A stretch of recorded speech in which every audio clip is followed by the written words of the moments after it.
Now, how slow is slow? An incredibly rare music moment happened on Saturday.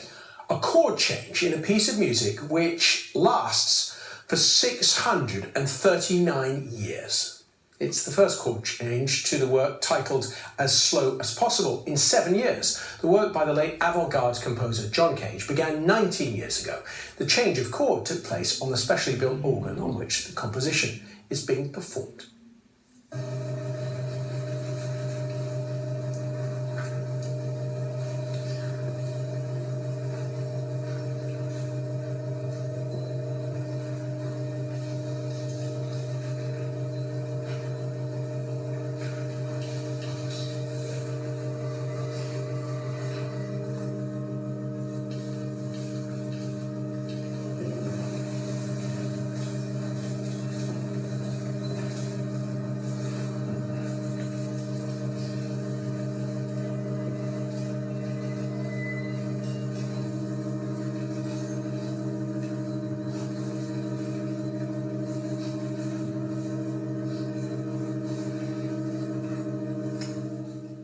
And there it was. That was quite rare. Well, I'm joined now by the pianist Stephen Drury. Stephen, what is it about this work and that chord change which has caught so many people's imagination?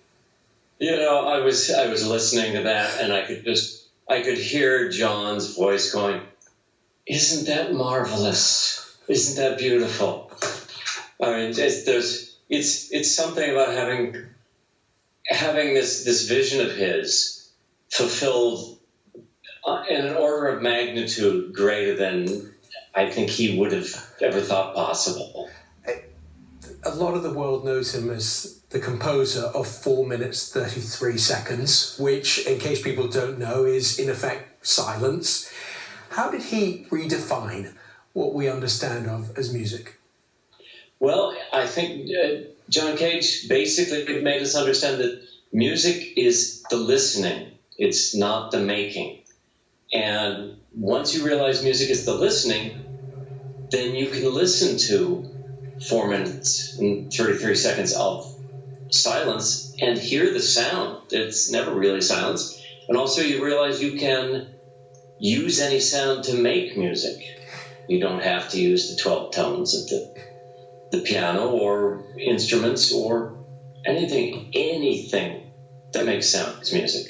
And looking at this piece, which lasts for 639 years, from what you can tell, is it a good tune? It's all good. Any sound is beautiful. The beauty comes from my attention being placed on that sound.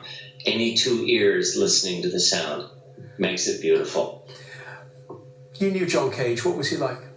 He was, I mean, you know, I grew up with him as a kind of a legend, and then to meet him and to realize what a sweetheart he was and what a decent, kind human being and generous and a tremendous sense of humor. And then he'd stop in the middle of a sentence and you'd go, what, is something wrong? And then finally I realized, no, he was just listening. He just stopped and listened. He was a great guy. And his work will end in the year 2640. I don't even know how to say it. It's so far in the future. You and I will not see it, but just for the sake of it, for the fun of it, can you picture the scene in the church in the year 2640 when that work comes to an end? Oh, it's and it's a small room, as near as I can tell. I mean, you know, I hope to live long enough to go hear a little bit myself. But at that moment, when the organ quits creating the sound and everybody is still listening to the sound of John Cage,